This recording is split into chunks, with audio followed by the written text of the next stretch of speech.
오늘도 아침을 깨워서 말씀 앞으로 나오신 모든 분들을 진심으로 환영합니다. 다 함께 사도신경으로 우리의 믿음을 고백하겠습니다.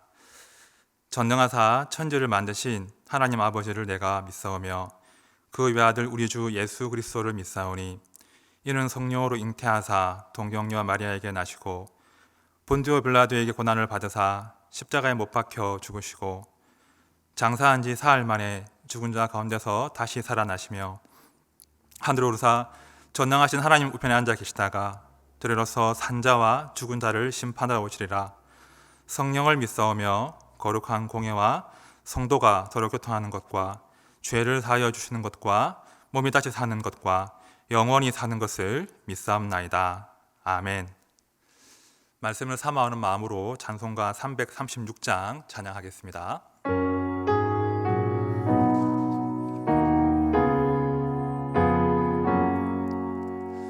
환난과 핍박 중에도 성도는 신앙 지켰네. 이 신앙 생각할 때에 기쁨이 충만하도다. 성도의 신앙 따라서 죽도록 충성하겠네. 옥중에 매인 성도나 양심은 자유 얻었네. 우리도 고난 받으며 죽어도 영광 되도다. 성도의 신앙 따라서 죽도록 충성하겠네. 성도의 신앙 본받아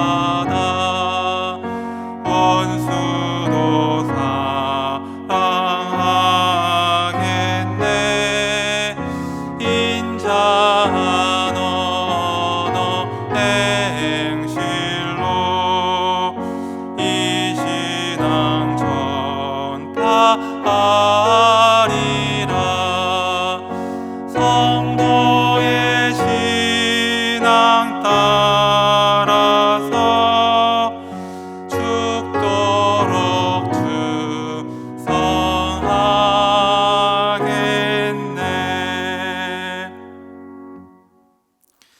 오늘 함께 볼 말씀은 잠언 19장 1절부터 8절까지 말씀입니다. 본문이 14절까지지만 오늘은 8절까지만 보도록 하겠습니다. 가난하여도 성실하게 행하는 자는 입술이 패역하고 미련한 자보다 나으니라. 지식 없는 소원은 선하지 못하고 발이 급한 사람은 잘못 가느니라. 사람이 미련함으로 자기 길을 굽게 하고 마음으로 여호와를 원망하느니라. 재물은 많은 친구를 더하게 하나 가난한즉 친구가 끊어지느니라. 거짓 증인은 벌을 면하지 못할 것이요 거짓말을 하는 자도 피하지 못하리라. 너그러운 사람에게는 은혜를 구하는 자가 많고 선물 주기를 좋아하는 자에게는 사람마다 친구가 되느니라. 가난한 자는 그의 형제들에게도 미움을 받거든 하물며 친구야 그를 멀리하지 아니하겠느냐. 따라가면 말하려 할지라도 그들이 없어졌으리라. 지혜를 얻는 자는 자기 영혼을 사랑하고 명철을 지키는 자는 복을 얻느니라. 아멘. 인간은 생각하는 갈대다. 프랑스의 천재 수학자 파스칼이 남긴 말입니다. 인간은 생각하는 갈대다. 무슨 뜻일까요? 인간이 생각하는 존재, 위대한 존재로 창조되었지만 동시에 스스로 해결할 수 없는 약함을 지닌 존재라는 그런 뜻이지요. 인간이 제 아무리 위대할지라도 하나님을 떠난 인간은 이리저리 휘어지다가 마침내 말라서 부러지는 그런 비참한 존재에 불과하다는 것입니다. 사람은 하나님의 형상으로 창조되었죠. 하나님의 형상이라는 말은 하나님께 의지하고 의존한다는 의미를 담고 있습니다. 자기 스스로 완벽한 존재가 아니라 하나님의 지혜와 생명을 받아 쓰는 존재가 바로 사람인 것이죠. 그래서 이 하나님의 형상이 하나님께 등을 돌리고 자기 마음대로 살면 비참한 상태로 떨어지는 겁니다. 이것이 하나님의 창조 원리입니다. 오늘 잠언 말씀을 보시면 이렇게 하나님께 등을 돌리고 비참한 상태로 떨어진 인간의 실존을 볼 수 있습니다. 2절 말씀을 보십시오. 지식 없는 소원은 선하지 못하고 발이 급한 사람은 잘못 가느니라. 자, 지식이 없는 소원은 지식이 없는 열심을 뜻하는데요. 열심히 사는데 하나님을 아는 지식이 없이 열심히 산다는 것입니다. 그런데 그런 인생은 선하지 못하다 말씀하시죠. 자, 여기서 이 선하다라는 단어에 한번 주목해 보겠습니다. 이 선하다, 이 히브리어로 토브인데요. 창세기 1장부터 사용된 그런 중요한 단어입니다. 자, 하나님이 천지를 창조하실 때 그 지은 것을 보시고 보시기에 좋았더라 이런 평가를 하시죠. 그런데 그 좋았더라가 바로 선하다, 토브라는 단어입니다. 또 창세기 1장 28절에 하나님이 그 사람에게 복을 주시는 장면이 나오는데요. 그때 그 복이 바로 동일하게 선하다, 토브라는 단어를 쓰고 있습니다. 정리하면 이 선하다라는 것은 하나님이 창조하신 그대로의 좋은 상태, 그리고 하나님이 주시는 복을 의미하는 것입니다. 자, 그렇다면 2절 상반절은 이렇게 풀이할 수 있는 겁니다.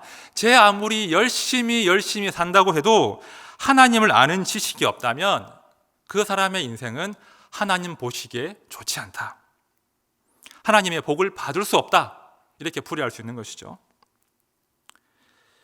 우리 모두가 참 열심히 살지 않습니까? 이런 아침부터 늦은 밤까지 노심초사하면서 나와 또 가족의 행복을 위해서 달려가지 않습니까? 그러나 그 가운데 하나님을 아는 지식이 없다면, 내 인생에 하나님이 없다면 우리가 기대한 그 선하고 좋은 것, 행복을 얻을 수 없다는 것입니다. 열심히 사는데 행복하지가 않습니다. 이것만큼 큰 비극이 없겠죠. 예레미야 17장 5절과 6절을 보면 이런 인간의 비참을 말씀하고 있습니다. 제가 봅니다. 여호와께서 이와 같이 말씀하시니라. 무릇 사람을 믿으며 육신으로 그의 힘을 삼고 마음이 여호와에게서 떠난 그 사람은 저주를 받을 것이라. 그는 사막의 떨기나무 같아서 좋은 일이 오는 것을 보지 못하고 광야 간조한 곳 건건한 땅, 사람이 살지 않는 땅에 살리라. 그 마음에서 하나님을 지워버린 인생은 마치 사막의 떨기나무처럼 좋은 일이 오는 것을 보지 못한다, 지금 말씀하고 있습니다. 자, 사막의 떨기나무, 사막의 그 모진 바람을 견뎌내고 버티지만 마침내 뿌리가 뽑히고 말라서 이리저리 뒹구는 신세가 되어버린다는 것이죠. 이렇게 지식이 없는 열심은 허망한 것입니다. 열심히 살지만, 열심히 버텨보지만 선하지가 않습니다. 하나님이 준비하신 좋은 것, 복을 누릴 수가 없다는 겁니다. 그래서 파스칼이 이런 말을 남겼습니다. 인간은 행복을 추구하고 이를 위해 노력하지만 소유하지는 못한다. 행복에 대한 인간의 욕망은 환상에 가깝다. 인간은 이를 누리고 지켜낼 힘이 없다. 사람은요, 스스로 자기 행복을 창조할 수가 없습니다. 사람의 행복은 하나님이 창조하십니다. 하나님이 사람을 창조하셨기 때문에 사람의 행복도 하나님의 손 안에 있는 것입니다. 이 원리와 질서를 아는 것이 바로 지혜입니다. 여호와를 경외하는 것이 지식의 근본이오늘. 여호와를 경외하는 것이 지식의 근본이언을 잠언 전체를 관통하는 주제 아닙니까? 사람이 자기 위치를 알고 창조주를 경외하는 것이 지식의 근본입니다. 다시 말합니다. 우리가 창조주 하나님을 알고 나는 피조물에 불과함을 겸손하게 인정할 때 우리는 즐거운 마음으로 하나님께 순복할 수 있는 것입니다. 그러면 바로 그때 하나님이 준비하신 좋은 것, 선한 것, 복을 누리게 되는 것이죠. 본문 8절이 그런 행복을 지금 소개하고 있습니다. 8절입니다. 지혜를 얻는 자는 자기 영혼을 사랑하고 명철을 지키는 자는 복을 얻느니라. 자, 명철은 분별력을 의미합니다. 내가 하나님 만드신 질서 안에 있다는 것을 인정하는 것이 분별력입니다. 자신의 한계와 분수를 알고 창조주 하나님께 순복하는 것이 명철입니다. 그런 명철과 분별력을 가진 사람, 그런 자가 복을 누린다는 것입니다. 예레미야 17장 7절과 8절을 보면 이런 명철한 자가 받는 복을 이렇게 소개하고 있습니다. 그러나 무릇 여호와를 의지하며 여호와를 의뢰하는 그 사람은 복을 받을 것이라. 그는 물가에 심어진 나무가 그 뿌리를 강변에 뻗치고 더위가 올지라도 두려워하지 아니하며 그 잎이 청청하며 가무는 해에도 걱정이 없고 결실이 그치지 아니함 같으리라. 사람은요, 하나님을 의지하고 하나님을 의뢰하고 하나님 주시는 생명을 받아 먹어야 살 수 있는 존재인 것이죠. 나무 스스로는 잎을 낼 수 없고 열매를 낼 수 없습니다. 그러나 나무가 물가에 심어지면 그 생명의 물을 받아 먹고 생명의 열매를 누리는 것입니다. 인생은요, 철저하게 하나님께 의지하는 존재입니다. 이 위치를 잘 아는 것이 지혜인 것이죠. 그래서 우리 주님이 이런 말씀을 하셨죠. 나는 포도나무요, 너희는 가지라. 나는 포도나무요, 너희는 가지라. 나를 떠나서는 너희가 아무것도 할 수 없습니다. 나를 떠나서는 너희가 아무것도 할 수 없습니다. 이것을 깨닫는 것이 지혜입니다. 자, 그런데 불행하게도요, 많은 사람들이 이 지혜를 거부하면서 자기 마음대로 살다가 인생을 낭비하고 있습니다. 본문 3절을 보십시오. 사람이 미련함으로 자기 길을 굽게 하고 마음으로 여호와를 원망하느니라. 이 사람이 미련한 거예요. 자기 위치와 이 분수를 인정하지 않고 스스로 우주의 중심, 신이 되려고 하는 거예요. 니체가 이런 주장을 했죠. 신에게 너의 자유를 양도하지 마라. 차라리 신을 죽이고 너 스스로 신이 되어라. 아주 방자한 주장을 했습니다. 사람이요, 참 미련합니다. 하나님을 몰아내고 스스로 신이 되어서 지식이 없는 열심으로 그렇게 살아가더라는 겁니다. 그런데 문제는요, 그렇게 내 마음대로 내가 신이 되어서 그렇게 열심히 사는데 그 인생이 점점 망가진다는 것입니다. 3절 말씀처럼 사람이 미련함으로 자기 길을 굽게 하는 겁니다. 자기의 길을 굽게 한다는 것은요, 자기의 길을 파괴한다는 뜻입니다. 열심히 살았는데 결국은 스스로 자기 인생을 파괴하는 꼴이 되는 것이죠. 그러는 가운데 하나님을 원망하는 거예요. 하나님이 없다고 자기 마음대로 살았으면 자기가 책임져야 되는데 하나님을 원망하는 거예요. 유진 피터슨이 3절 이렇게 풀이하고 있습니다. 사람들은 자신의 어리석음 때문에 자기 삶을 파괴한다. 사람들은 자신의 어리석음 때문에 자기 삶을 파괴한다. 그런데 왜 항상 하나님께 책임을 돌리는가? 우리가 잠언을 묵상하는 이유가 무엇이겠습니까? 하나님을 경외하는 지혜를 배우는 것입니다. 내 위치와 내 분수를 아는 지혜를 얻는 것입니다. 내가 하나님을 향하여 얼굴을 들고 당신의 말씀이 내 마음을 지배할 때 그때 내 인생이 가장 행복합니다. 바로 그때 내 인생이 가장 빛납니다. 이 진실을 아는 것이 우리가 잠언을 묵상하는 이유인 것이죠. 새로운 하루를 또 시작합니다. 지식이 없는 소원, 지식이 없는 열심이 내 삶을 파괴하지 않도록 조심하시기 바랍니다. 그리고 하나님을 향하여 얼굴을 드시기 바랍니다. 하나님, 당신의 말씀이, 당신의 생명과 지혜가 오늘도 나를 살립니다. 주님, 제가 당신을 잊어버리지 않기를, 당신의 말씀이 내 마음을 지배하기를 갈망합니다. 이런 소원으로 하루를 시작해야 한다는 것이죠. 마지막으로 파스칼이 남긴 한 문장을 소개하면서 설교를 마치겠습니다.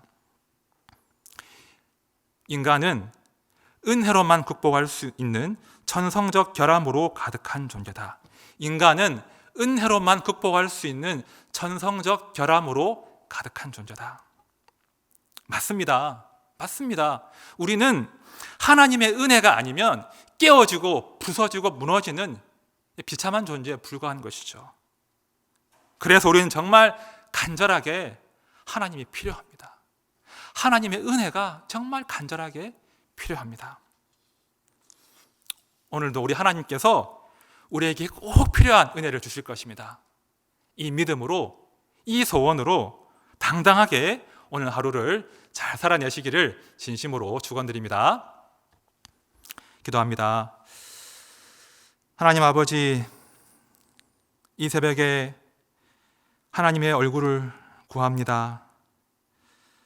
오늘을 살아낼 수 있는 하나님의 지혜와 생명과 힘을 갈망합니다.